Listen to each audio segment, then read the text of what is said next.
जय हिंद स्टूडेंट्स। आज का हमारा टॉपिक है गेम थ्योरी और गेम थ्योरी में हम डिस्कस करेंगे न्यूमेरिकल। तो गेम थ्योरी बेसिकली होता क्या है?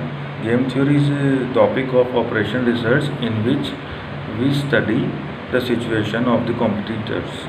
हम एक स्टडी करते हैं कि कंपटीशन कितना है मार्केट में। गेम थ्योरी का मतलब गेम से नहीं है, लेकिन ये गेम थ्योरी का जो नाम है गेम, इसमें जो वर्ड है वो क्यों आया? गेम इसलिए आया क्योंकि when we play the game there are two और more competitors and in this game theories we can consider the two competitors here. First one is player A and second one is player B. So जब भी हम किसी game की बात करते हैं तो अगर हम गेम को जीतते हैं तो we are the winner and other parties will be considered as a loser. तो हम इस पार्टी में इसमें हम प्लेयर ए को विनर कंसिडर करते हैं और प्लेयर बी को हम लूज़र कंसिडर करते हैं। तो जब भी हम मार्केट की बात करते हैं, if you talk about the market then for starting any kind of business और not only starting, basically for this survival of the business in a market we need to analyse the strategies of the competitors. We need to observe the strategies of the competitors so that we can make the decision effectively and efficiently. जब तक हमें competitors की strategies के बारे में मालूम नहीं होगा, क्या चल रहा है क्या नहीं चल रहा, वो कैसा प्राइस है उसका, उसकी क्वालिटीज़ क्या हैं, कैरेक्टरिस्टिक्स क्या हैं उसके प्रोडक्शन की, प्रोडक्ट की, तो हम किस तरह से अपने आप को कम्पीट कर पाएंगे। तो इसी चीज़ को ध्यान में रखते हुए ये टॉपिक हमारा डिज़ाइन किया गया है गेम थ्योरी। तो इसका एक न्यूमेरिकल है। इसमें प्लेयर ए की जो A1 A2 A3 हैं, these are the strategies of player A and B1 B2 B3 B4 are the strategies of player B and 1 5 7 7 6 2 3 4 0 4 5 3 are the cost of selecting the strategies. अगर हमारा player A1 ये वाली strategies choose करता है तो उसकी cost 1 rupees आएगी और B1 करता है तो 1 रुपीज़ आएगी। इस तरह से ये सब चीज़ें। तो स्टार्टिंग में आपको ये क्वेश्चन आता है कि सोल्व द गेम थ्योरी। तो इसको सोल्व करने के लिए तरीका है, सबसे पहले to find out the row minimum here. To find out the row minimum here from the first row take out the minimum element that is 1 is written here, and from the second row the minimum element is 4 and the 4 is written here, and the third row the 0 is minimum element, and row wise the maximum element we can take. The maximum element is 7 and the maximum element again 7 and the 4 is maximum and the 5 is again the maximum element. हमें कुछ नहीं करना है, हमें सबसे पहले एक word याद रखना है, रो मिनिमम। रो मिनिमम अगर हमारा याद हो जाता है तो रो मिनिमम का अपोजिट कॉलम मैक्सिमम होता है। तो row minimum then opposite column maximum. Row minimum में तीन हमारे मिनिमम एलिमेंट आते हैं, 4 हमारे कॉलम मैक्सिमम आते हैं। तो मिनिमम का अपोजिट होता है मैक्सिमम, तो इसमें रो मिनिमम का हो जाता है हमारा मैक्सिमम। तो इसमें मैक्सिमम एलिमेंट हमारा क्या होता है? मैक्सिमम एलिमेंट हमारा यहाँ पर 4 होगा और इसका अपोजिट मैक्सिमम का अपोजिट होता है मिनिमम। मिनिमम इसमें हमारा 4 आता है। तो यहाँ पे मिनिमम का अपोजिट क्या लेना है? मैक्सिमम। और यहाँ पे मैक्सिमम का अपोजिट क्या लेना है? हमारा मिनिमम। 4 and 4। अगर ये दोनों वैल्यू हमारी सेम आती है, minimax is equal to maximin, तो हम कहते हैं कि सैडल पॉइंट एग्जिस्ट करता है। तो यहाँ पे सैडल पॉइंट एग्जिस्ट करता है। और जब भी हम कोई एलिमेंट यहाँ से हम मिनिमम एलिमेंट उठाते हैं तो हम यहाँ पे सर्कल बनाते हैं, और जब भी हम यहाँ पर मैक्सिमम एलिमेंट उठाते हैं तो यहाँ पे हम स्क्वायर बनाते हैं। तो इसमें हमको इस फिगर से भी मालूम पड़ रहा है कि जहाँ भी स्क्वायर और सर्कल हमारे कॉमन कोस्ट को कवर करते हैं तो सैडल पॉइंट एग्जिस्ट करता है। तो यहाँ भी आप देख सकते हैं कि 4 को कवर कर रहे हैं और यहाँ से भी देख सकते हैं कि ये वैल्यूज़ इक्वल आ रही हैं। तो इसमें सैडल पॉइंट एग्जिस्ट करता है। सैडल पॉइंट एग्जिस्ट करता है, जो वैल्यू सैडल पॉइंट के अंदर आती है that is called the value of the game. तो वैल्यू ऑफ द गेम हमारी यहाँ पर 4 हुई। यहाँ पे 1 लिखा हुआ है बाय मिस्टेक, तो 1 नहीं होगा, 4 होगा। और इस सैडल पॉइंट का मतलब होता है कि जो प्लेयर ए की स्ट्रेटेजीज़ हैं वो हमारी A2 है, यहाँ पे 4 के सामने A2, और प्लेयर बी की स्ट्रेटेजी है हमारी B3। तो प्लेयर A2 की स्ट्रेटेजी हमारी कितनी हुई? A2, और प्लेयर बी की स्ट्रेटेजी हो गई हमारी B3। सैडल पॉइंट का मतलब हमारा इस बात से भी क्लियर होता है कि प्लेयर ए को प्लेयर बी की स्ट्रेटेजीज मालूम है। और प्लेयर बी को प्लेयर ए की मालूम होती है। तो दोनों को एक दूसरे की स्ट्रेटेजीज मालूम होती है। कॉमन पॉइंट आता है 4, जो भी इक्वल वैल्यू होती है उसको सैडल पॉइंट एग्जिस्ट कहते हैं। आगे जो क्वेश्चंस आएंगे वो इसको प्योर स्ट्रेटेजीज भी बोलते हैं। जब स्ट्रेटेजीज एक दूसरे को वेल नोन होती हैं तो उनको प्योर स्ट्रेटेजीज बोलते हैं। तो A1, A2, A3 are the pure strategies of player A and B1, B2, B3, B4 are the pure strategies of player B. ये क्वेश्चन हमारा सैडल पॉइंट का हुआ, प्योर स्ट्रेटेजीज का। अभी हम डिस्कस करते हैं दूसरा न्यूमेरिकल जहाँ पर हमारा सैडल पॉइंट एग्जिस्ट नहीं करेगा। It means maximum value would not be equal to minimax values not equal to maximum value. ये जो वैल्यू आ रही है मैक्सिमम इक्वल टू मिनीमैक्स, ये अगले क्वेश्चन में हमारी इक्वल नहीं आएगी।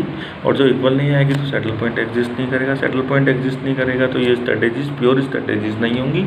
इनको हम बोलते हैं मिक्स स्ट्रेटेजीज। और मिक्स स्ट्रेटेजीज को सोल्व करने के लिए एक प्रॉपर्टी आती है, उस मेथड को बोलते हैं डोमिनेंस मेथड या डोमिनेंस प्रॉपर्टी। तो वो डोमिनेंस प्रॉपर्टी और डोमिनेंस मेथड को अभी हम डिस्कस करते हैं।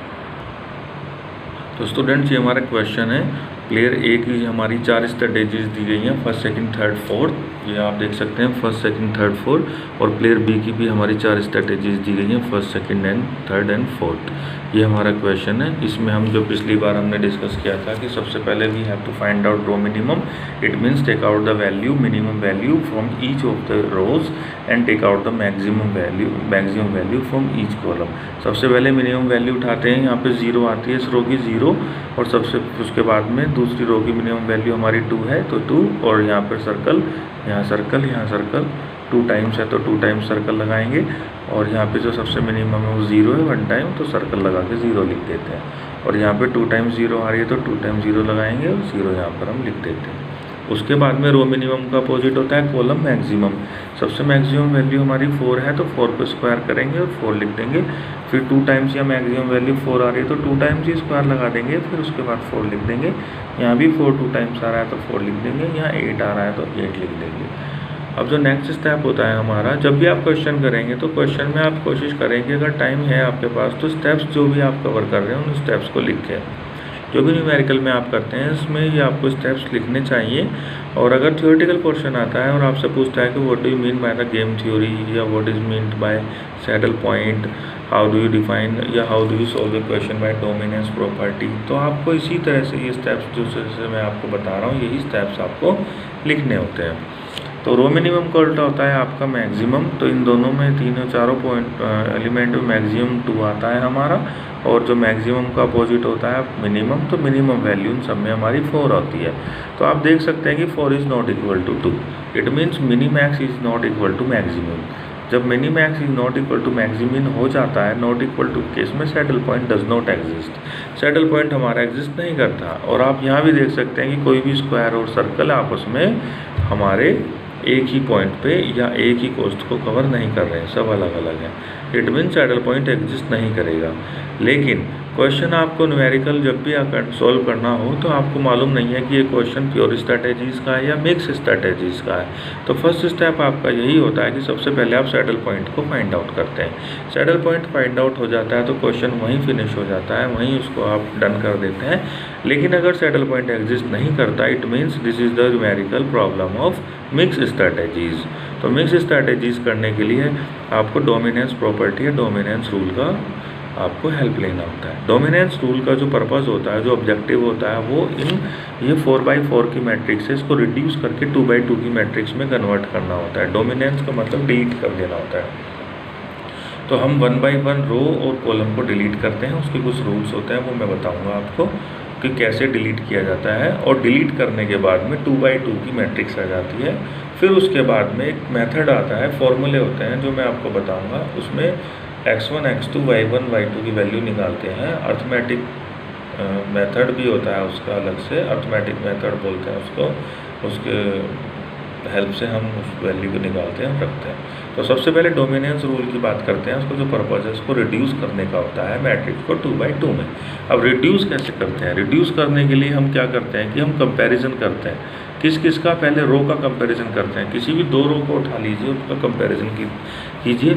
अब जब 2 रो को उठाते हैं, सपोज करो फर्स्ट और सेकंड रो को हमने कंपैरिजन के लिए उठाया, तो हम चेक करते हैं कि उस रो को डिलीट करते हैं जिसका हर एलिमेंट मिनिमम, ध्यान से सुनिएगा, दो रो को कंपैरिजन कीजिए और कंपैरिजन में देखिए कि उसके हर एलिमेंट अगर दूसरी रो के हर एलिमेंट से मिनिमम है तो जो मिनिमम एलिमेंट वाली रो है उसको डिलीट कर देते हैं, और सेम इसी का उल्टा मैक्सिमम में करते हैं। दो कॉलम को हम लोग क्या करते हैं, कंपैरिजन करते हैं, और जो मैक्सिमम एलिमेंट वाली कॉलम है उसको हम डिलीट कर देते हैं, रिड्यूस कर देते हैं, रिमूव कर देते हैं, डोमिनेंस कर देते हैं, डोमिनेंट कर देते हैं। लेकिन इसमें ये बात ध्यान रखनी होती है कि किसी भी सपोज करो रो की बात करें तो रो के सारे एलिमेंट हमारे मिनिमम आ रहे हैं, लेकिन केवल एक एलिमेंट मैक्सिमम आ जाता है तो कॉन्ट्राडिक्शन आ जाता है, फिर हम उसको डिलीट नहीं कर पाते। देखिए फर्स्ट और सेकंड को हम लोग क्या करते हैं, इसको कंपैरिजन करते हैं। फर्स्ट और सेकंड में कंपैरिजन करते हैं तो हर एलिमेंट का कंपैरिजन, 2 जो है छोटा है 3 से, लेकिन 4 बड़ा हो गया 2 से, तो यहीं कॉन्ट्राडिक्शन आ गया, तो हम इसको नहीं टच करेंगे। फिर सेकंड और थर्ड का कंपैरिजन करते हैं, 2 छोटा है 4 से, अगर 2 यहाँ छोटा है 4 से तो अब इस रो का हर एलिमेंट छोटा मिलना चाहिए, लेकिन 4 बड़ा हो जाता है, 4 बड़ा हो जाता है 2 से, तो कॉन्ट्राडिक्शन आ गया, छोड़ देते हैं। फिर थर्ड और फोर्थ को बनाएं, 0 छोटा हो जाता है लेकिन 4 बड़ा हो जाता है 2 से, कॉन्ट्राडिक्शन आ जाता है। फर्स्ट सेकंड का नहीं बना हमारा कंपैरिजन, सेकंड थर्ड का नहीं बना, थर्ड फोर्थ का नहीं। अब फर्स्ट और थर्ड का बनाते हैं। थर्ड छोटा है 4 से, 2 इक्वल है 2 के, 4 इक्वल है 4 के, और 0 इक्वल है 0 के, तो ये बन जाता है पेयर हमारा। अब आप पूछेंगे कि सर आपने तो ये बताया था कि जो एलिमेंट छोटा होता है उसको लेते हैं, आप इक्वल वाले क्यों ले रहे हैं? इक्वल जो हमारे 2 2 से इक्वल है, 4 4 से इक्वल है, 0 0 से इक्वल है, बड़ा तो नहीं आया ना, इक्वल आया है, इक्वल है और एक एलिमेंट हमारा छोटा है, तो इक्वल के साथ में छोटा चल जाता है, छोटे के साथ में इक्वल चल जाता है, बड़ा नहीं चलेगा। तो ये 3 वाली जो रो है ये डोमिनेट हो जाती है। फर्स्ट को रिड्यूस कर देते हैं, दोबारा टेबल बनती है सेकंड, थर्ड और फोर्थ की स्ट्रेटेजीज के साथ। तो आप देखिएगा सेकंड, थर्ड एंड फोर्थ की हमने यहाँ पे स्ट्रेटेजी बनाई। पहली वाली रो को रिड्यूस किया और ये हमारी 3/4 की आ गई। अब ऑपरेशन लगाते हैं हम कॉलम में हम ये चेक करते हैं कि कोई भी कॉलम का एलिमेंट, अगर सारे एलिमेंट हमारे बड़े आते हैं तो उन कॉलम को हम क्या करते हैं, रिड्यूस कर देते हैं। जैसे कि अब कंपैरिजन करते हैं फर्स्ट और सेकंड में, 4 बड़ा है 2 से, लेकिन 2 छोटा हो गया, नहीं बनेगी बात। अब हम सेकंड और थर्ड में करते हैं, 4 बड़ा है, पहले छोटे को कंसीडर करते हैं, अब बड़े मैक्सिमम वैल्यू को, 4 मैक्सिमम है इससे 2 से, लेकिन ये 2 स्मॉलर वैल्यू, नहीं बनेगा। अब इन दोनों की थर्ड की और फोर्थ की, 4 इससे ग्रेटर है लेकिन 0 स्मॉलर है, नहीं बनेगा, तो इनका नहीं बनेगा कंपैरिजन। अब हम क्या करते हैं, फर्स्ट की सेकंड से करी, सेकंड की थर्ड से, थर्ड की, अब फर्स्ट की थर्ड से करते हैं। 2 बराबर है 2 के, 4 बराबर है 4 के, 0 बराबर 0 है, तो हमने पहले बताया है आपको, या तो बड़ा हो या फिर बराबर हो। तो बराबर में आप किसी भी, दोनों बराबर आ रहे हैं, किसी को भी आप डोमिनेट कर सकते हैं। हमने फर्स्ट वाले को रिड्यूस कर दिया है, तो थर्ड फोर्थ, तो second third and fourth, second third and fourth, यहाँ भी सेकंड थर्ड एंड फोर्थ। 3/3 देखो आ चुकी है, रिड्यूस हो गया मैट्रिक्स। अब इसमें एक नियम और आता है, आप देखिएगा इसको।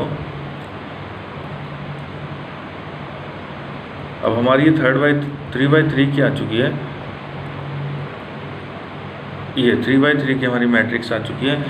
अब दोबारा से हम रो वाइज इस के सारे एलिमेंट को रो वाइज कंपेरिजन करेंगे, छोटा आएगा तो रिड्यूस कर देंगे, फिर कॉलम वाइज करेंगे। 2/2 की मैट्रिक्स बनानी है, लेकिन कभी कभी ऐसी कॉम्प्लेक्स सिचुएशन आ जाती है कि कोई भी एक एलिमेंट कॉन्ट्राडिक्शन क्रिएट करता है, यानी कि अगर हम रो की बात करें तो सारे एलिमेंट छोटे आएंगे लेकिन एक एलिमेंट कहीं ना कहीं बड़ा आ जाता है। ऐसे फिर कॉलम की बात करते हैं, सारे एलिमेंट बड़े आएंगे जिसको डिलीट करना होगा, लेकिन एक एलिमेंट कॉन्ट्राडिक्शन करके छोटा आ जाता है, तो कहीं भी रो और कॉलम फंस जाते हैं कि हमारे डिलीट नहीं हो पाते। उस केस में हम क्या करते हैं, उस केस में हम क्या करते हैं कि 2 रो का एवरेज निकालते हैं। एवरेज का मतलब होता है कि 2 रो उठाई और उनको ऐड किया, टोटल किया और 2 से डिवाइड कर दिया। जब 2 से डिवाइड किया तो एवरेज उठा के हमने एक साथ रख दिया। देखिएगा यहाँ पे इन 2 को यहाँ पे एरो लगाया हुआ है, फर्स्ट और सेकंड, इन दोनों रो को टोटल किया, 2 से डिवाइड किया। 4 + 2 6, 6 का डिवाइड बाई 2 3, 4 + 2 6 डिवाइडेड बाई 2 3, 4 + 0 4 और इसका डिवाइडेड बाई 2 2। फिर ऐसे ही इन दोनों का एवरेज किया, सेकंड का और थर्ड का, 4 और 2 6, 6 का आधा 3, 4 और 0 का हाफ 2, 8 और 0 का हाफ, हाफ मतलब डिवाइडेड बाई 2 4 आ जाता है। ऐसे ही फर्स्ट का और थर्ड का, जिससे कि कोई कॉम्प्लेक्स सिचुएशन ना हो। बार बार करने से बढ़िया है कि पहले एक बार एवरेज ही निकाल लो और एवरेज निकालने के बाद में फिर कंपैरिजन करते रहना। फर्स्ट और थर्ड का आपने एवरेज निकाला, 4 + 4 8, 8 का डिवाइड बाई 2 4, फिर 2 का 0 में आपने ऐड किया 2, तो 2 का डिवाइडेड बाई 2 1, 4 और 8 का ऐड किया तो 12, 12 डिवाइडेड बाई 6। अब कॉलम वाइज कर लेते हैं, इन दोनों कॉलम का कीजिए। 4 में 2 ऐड किया 6, 6 का हाफ 3, 2 + 4 6 का हाफ 3, 4 + 0 4 का हाफ 2। अब इन दोनों का कीजिए, 4 + 2 6 divided by 2 3 divided by 2 equal to 3, 4 + 0 4, 4 का डिवाइडेड बाई 2 2, और 0 + 8 कितना होगा 8, 8 डिवाइडेड बाई 2 4। अब फर्स्ट और थर्ड कॉलम का देखिएगा यहाँ से क्या है, 4 + 4 8, 8 का divided by 2 4, 2 + 0 2 divided by 2 1, 4 + 8 2, 12, 12 divided by 2 6 आ गया। अब हमारी ये एवरेज वैल्यू आ चुकी है सारी।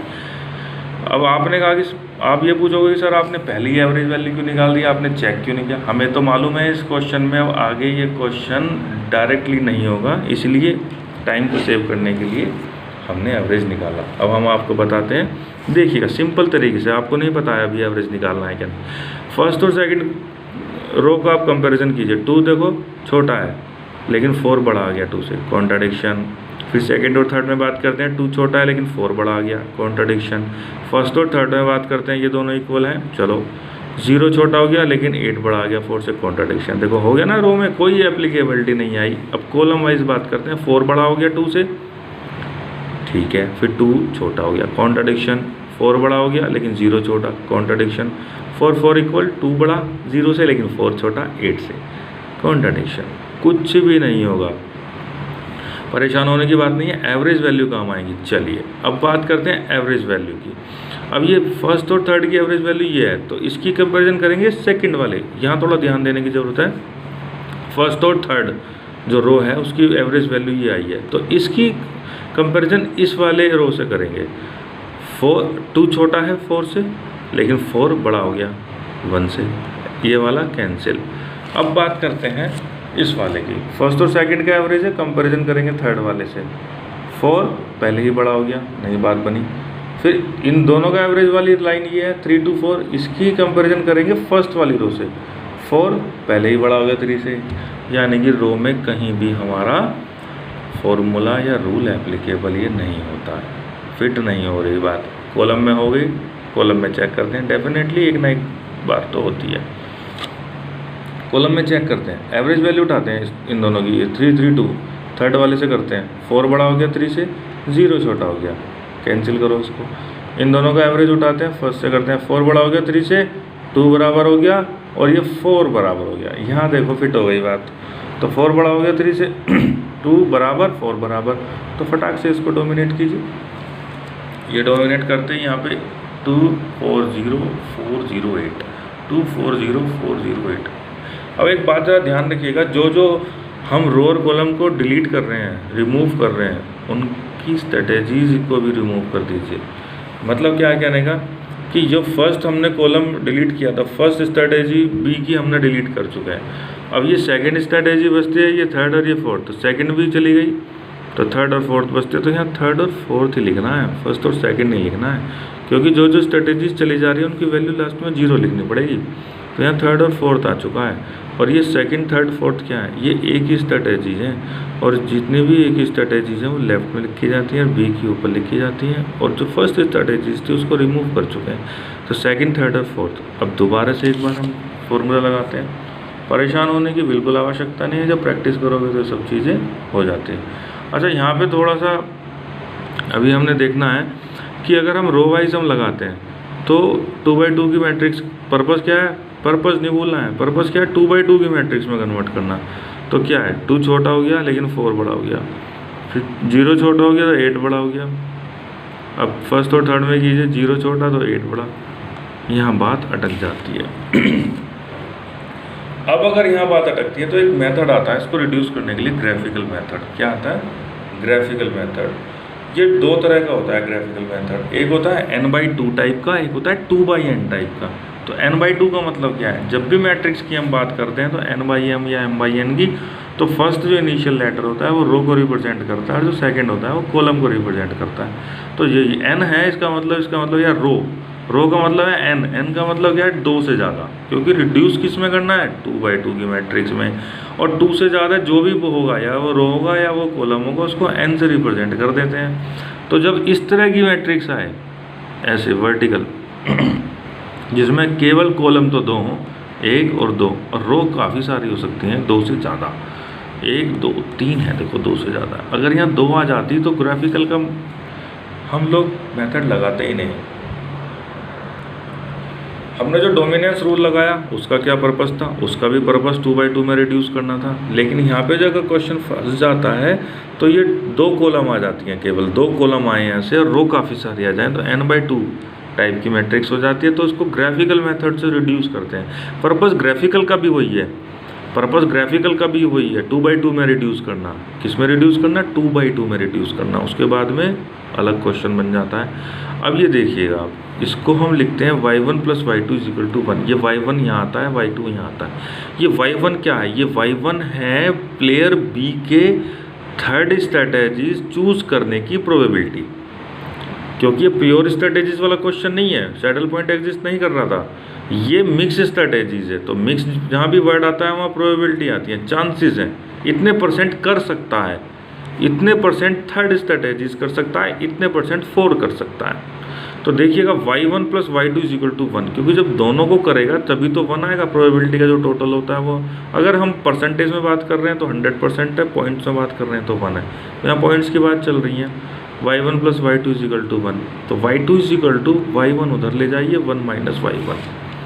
अब देखिएगा क्वेश्चन कैसे करते हैं। ग्राफिकल मेथड इसका नाम है, तो ग्राफ जरूर बनाएंगे। तो जो इसमें प्योर स्ट्रैटेजीज होती हैं वो तो प्लेयर ए की होती हैं, लेफ्ट वाले की। कितनी बची हैं, सेकंड, थर्ड एंड फोर्थ। ध्यान से देखिए, सेकंड, थर्ड एंड फोर्थ। और जो प्योर स्ट्रैटेजीज के अलावा जो स्ट्रैटेजीज हैं वो बी की जो हैं वो कौन सी है, मिक्स्ड। उनकी हम एक्सपेक्टेड वैल्यू निकालते हैं। एक बार देखिए ऊपर यहाँ पर ये जो क्वेश्चन आता है n/2 का, n/2 का मतलब होता है कि 2 कॉलम होंगे ऐसे वर्टिकल 2 कॉलम होंगे, और रोज जो हैं 2 से ज़्यादा कितने भी हो सकती हैं, तो n/2। तो हम सॉल्व करते हैं, y1 + y2 से शुरुआत करते हैं। ये y1 स्ट्रैटेजीज थर्ड को चुनने की प्रोबेबिलिटी हुई, और y2 जो हुई वो स्ट्रैटेजीज फोर्थ को चुनने की प्रोबेबिलिटी हुई, और दोनों का टोटल 1 आता है। तो y2 = 1 - y1। अब आप देखिए ये स्ट्रैटेजी सेकंड, थर्ड, फोर्थ किसकी हैं, ए की हैं। कौन सी हैं, प्योर स्ट्रैटेजीज हैं। और थर्ड और फोर्थ किसकी हैं, बी की हैं। कौन सी हैं, मिक्स स्ट्रैटेजीज हैं। तो इनकी एक्सपेक्टेड वैल्यू निकालते हैं। क्या निकालते हैं इनकी एक्सपेक्टेड वैल्यू, ये आती है 2y1 + 4y2। अब ये 2y1 + 4y2 कैसे आया, ये देखिए, ये y1 की मल्टीप्लाई 2 में करी और y2 की मल्टीप्लाई 4 में। y1 की मल्टीप्लाई 2 में करी 2y1, और प्लस y2 की मल्टीप्लाई 4 में, तो 4y2। फिर दूसरे ये किसके लिए आती है, सेकंड के लिए। थर्ड के लिए क्या आएगी, 4y1 + 0y2। फिर फोर्थ के लिए क्या आएगी, 0y1 + 8y2। ये देखिए आप, सेकंड के लिए 2y1 + 4y2, थर्ड के लिए 4y1 + 0y2 थी, तो 0 लिखने की आवश्यकता नहीं। 4 = 0 + 8y1, ये रहा 8y1। अब y2 की वैल्यू उठा के 1 - y1 यहाँ पर रखते हैं। ये y2 की वैल्यू उठा के 1 - y1 रखते हैं। क्यों रखते हैं, क्योंकि एक में ही कन्वर्जन करना है, या तो y1 में कर लीजिए या y2 में कर लीजिए। हमने y1 में कर लिया है, तो y2 की वैल्यू क्या रखी है यहाँ पे, 1 - y1। 2y1 as it is, 4 की मल्टीप्लाई अंदर, 4 × 1 = 4 - 4y1। अब 2y1 में से 4y1 जब माइनस होते हैं तो माइनस का 4, ये ग्रेटर वैल्यू, तो माइनस के 2y1 आ जाती है। ये 0 हटा दिया, 4y1, ये 0 हटा दिया, यहाँ y2 था, 1 - y1 रख दिया। 8 × 1 = 8 - 8y1। ये तीनों हमारी इक्वेशन आ जाती हैं। क्या जाती हैं, इक्वेशन।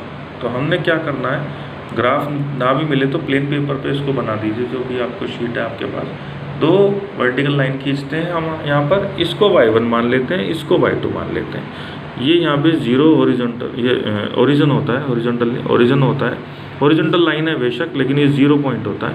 और अबव द ओरिजिन जो होते हैं, अबव द ओरिजिन मतलब 0 0 0 से ऊपर जो होती है पॉजिटिव वैल्यू, नीचे जो होती है नेगेटिव वैल्यू। अब लिख लेते हैं, ऊपर काउंटिंग प्लस की, नीचे काउंटिंग माइनस की। अब यहाँ से हम लोग उठाते हैं ये वाली चीज़, सबसे पहले क्या है 2 4, फिर 4 0, ध्यान रखिएगा 2 4 4 0, बहुत आसान है 2 4। तो y1 पे क्या था 2, यहाँ उठाइए स्केल उठाइए, और y2 पे यहाँ पे 4 4, 2 को 4 से मिलाइए, और जो पहले वाली ये 2 4 कहाँ है 2 4 किसके लिए, सेकंड के लिए। तो सेकंड के लिए क्या इक्वेशन आई है 4 - 2y1, 4 - 2y1। दूसरा क्या था 4 0, तो यहाँ 4 और यहाँ 0, इसको मिलाइए 4y1 इक्वेशन आ जाती है। तीसरे के लिए क्या था 0 और 8 y1, तो 0 ये रहा और 8 ये रहा, इसको मिला दीजिए 8 - 8y1। अब अगर 2 कॉलम है केवल, क्वेश्चन पे दोबारा जाइए, ऐसे 2 कॉलम मिले और रो कितनी है 2 से ज़्यादा, तो n/2 की मैट्रिक्स है। इसको अगर ग्राफिकल से सोल्व करना है तो इसमें हम ऊपर से मैक्सिमम बाउंड्री से एंट्री करते हैं। कहाँ से एंट्री करते हैं, इधर से ऊपर से, और मैक्सिमम पॉइंट यहाँ देखते हैं कहाँ रहा है मैक्सिमम पॉइंट।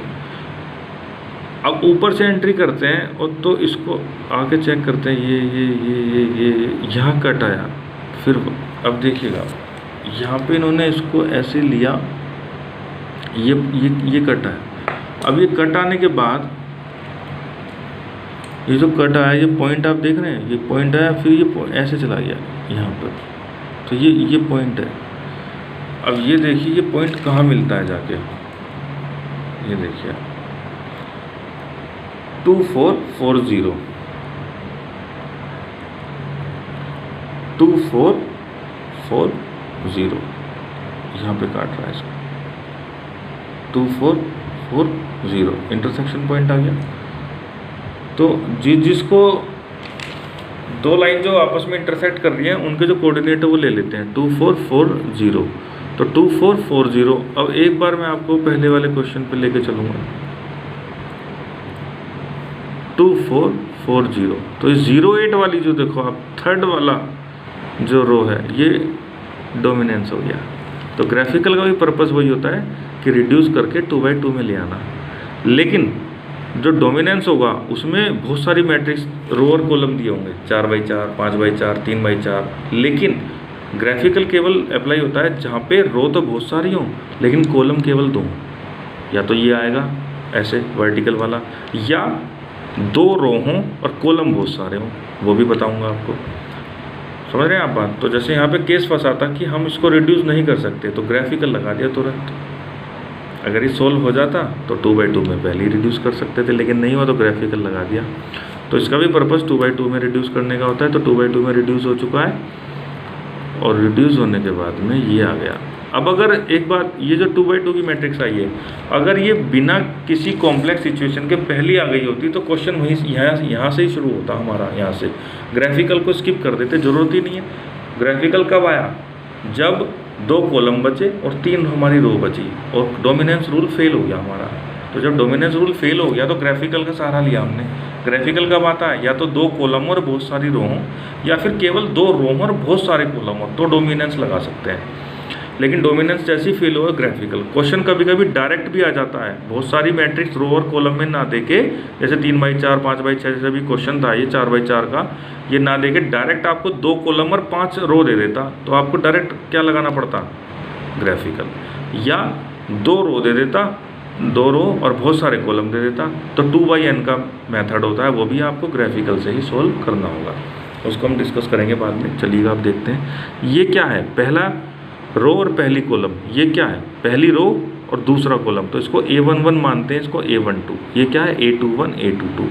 इसके जो फॉर्मूले होते हैं थोड़े से टिपिकल हैं, लेकिन इनको बहुत आसान बना दिया है मैंने अपने, ये थोड़ा सा क्रिएटिव माइंड काम किया है। और यहाँ से बस एक आपको ध्यान रखना है कि यहाँ से स्टार्टिंग करनी है और एरो लगाना है। क्या लगाना है, एरो, इधर की तरफ एरो, और इसका अपोजिट रिएक्शन देना है वापस ऐसे उल्टा एरो, इधर का एरो इधर एरो, बस इस एलिमेंट को पकड़ना है, इस सेल को A11 को, ऐसे एरो, इसका अपोजिट ऐसे एरो, फिर यहाँ से नीचे की तरफ एरो, अपोजिट ऊपर की तरफ एरो, फिर क्रॉस में ऐसे एरो, फिर ऊपर की तरफ ऐसे एरो। तो जो अब ये जो वैल्यू हुई x1 हुई, ये x2, ये y1, ये y2। x1 क्या है, प्लेयर A के सेकेंड स्ट्रेटेजीज चूज करने की प्रोबेबिलिटी। x2 क्या है, प्लेयर A के थर्ड स्ट्रेटेजीज चूज़ करने की प्रोबेबिलिटी, y1 प्लेयर बी की थर्ड स्ट्रेटेजीज चूज़ करने की प्रोबेबिलिटी, y2 प्लेयर बी की फोर्थ स्ट्रेटेजीज चूज़ करने की प्रोबेबिलिटी। अब आप देखो क्वेश्चन में आपको first, second, third, fourth 4 strategies दी गई थी एक, तो फर्स्ट और फोर्थ तो यहाँ जीरो हो गई, केवल यही बची हैं, और यहाँ पे फर्स्ट और सेकंड जीरो हो चुकी हैं, थर्ड और फोर्थ बची हैं।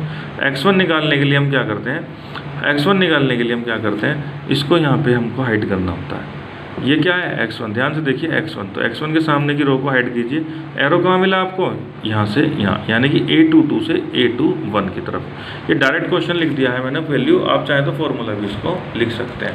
तो फॉर्मूला क्या बनता है, A22 माइनस A21, तो 0 माइनस 4, तो 0 माइनस 4 आ गया, ऊपर ये आएगा।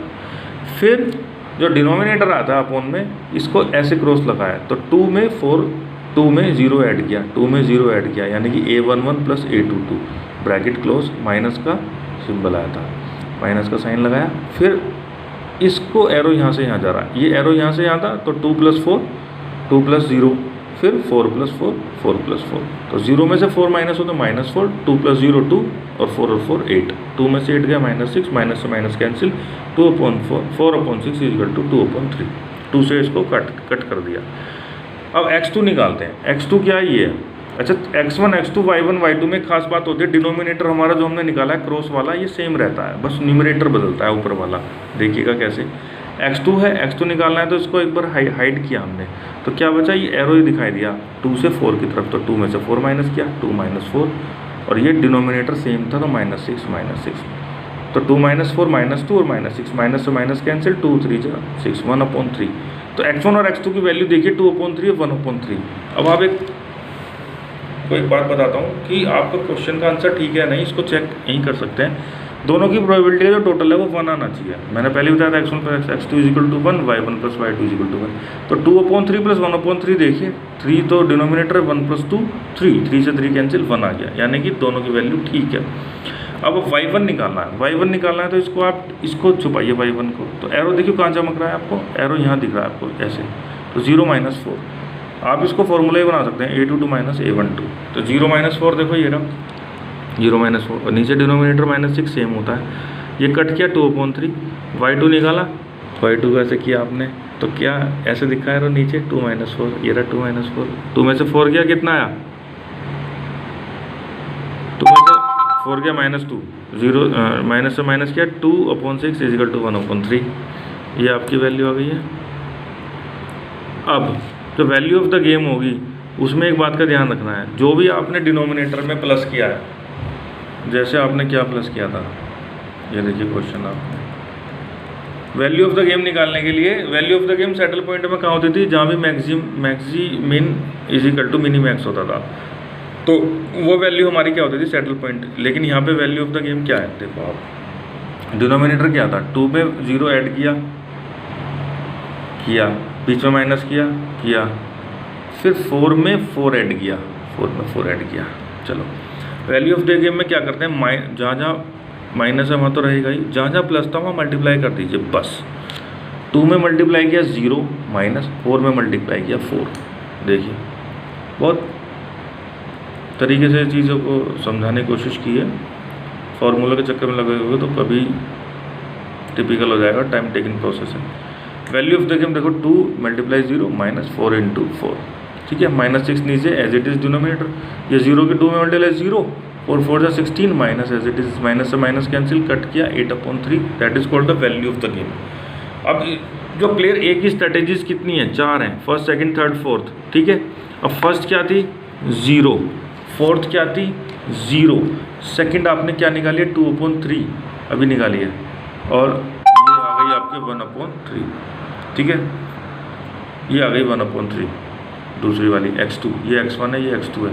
और स्ट्रैटेजीज प्लेयर B1 की क्या थी, फर्स्ट और सेकंड आपने रिड्यूस करी थी, याद हो आपको, 0 0, और सेकंड और थर्ड अभी y1 और y2 आए हैं, 2/3 ये रहा, 1/3 ये रहा, तो ये स्ट्रैटेजीज आ गई। तो ये सारा क्वेश्चन आज मैंने आपको बताया, इसमें 3 मेथड लगे हैं, आप ध्यान से देखिएगा दोबारा से एक बार, देखो ये रहा, सबसे पहले आपने सैडल पॉइंट चेक किया, आपको नहीं पता था क्वेश्चन में सैडल पॉइंट एग्जिस्ट करता है नहीं करता है। अगर करता है तो प्योर स्ट्रेटेजी का क्वेश्चन होता है, यहीं खत्म हो जाता है। शॉर्ट क्वेश्चन आता है 2-3 नंबर का, लॉन्ग में ये नहीं आएगा। तो हमें नहीं पता कि शॉर्ट है लॉन्ग है, बाय द वे हम इसको शुरू से ही सोल्व करने की कोशिश करेंगे। अगर मिनीमैक्स इजिकल टू मैक्सिमिन आता है तो सैडल पॉइंट है, अदरवाइज नहीं है तो डोमिनेंस रूल लगाते हैं। पर्पस क्या है डोमिनेंस रूल लगाने का? रिड्यूस करते जाना, 2/2 की मैट्रिक्स में कन्वर्ट कर लेना। कन्वर्ट करने को क्या करते, कैसे करते हैं, मतलब रिड्यूस कैसे करते हैं मैट्रिक्स को? तो अगर रो को रिड्यूस करना है तो कंपेयर करेंगे 2 रो को, और जिस भी रो का हर एलिमेंट मिनिमम होगा उसको रिड्यूस कर देंगे। कॉलम में जिस भी कॉलम का हर एलिमेंट मैक्सिमम होगा उसको रिड्यूस कर देंगे, अपोजिट। अगर दोनों में भी कोई चीज़ कॉन्ट्रडिक्शन आ रही है कि एक एलिमेंट छोटा नहीं होकर बड़ा है या बड़ा नहीं होकर छोटा है, तो हम क्या करेंगे? एवरेज निकालते हैं रो का। किसी भी 2 रो का एवरेज, जिन 2 रो का एवरेज निकालना है तीसरी वाली रो से कंपेरिजन कर लो, और जिन 2 रो का कॉलम का एवरेज निकालना है तो तीसरे वाले कॉलम से कंपेरिजन कर लो। कोई ना कोई रो ऐसी या कॉलम ऐसा मिल जाएगा जो रिड्यूस हो जाएगा।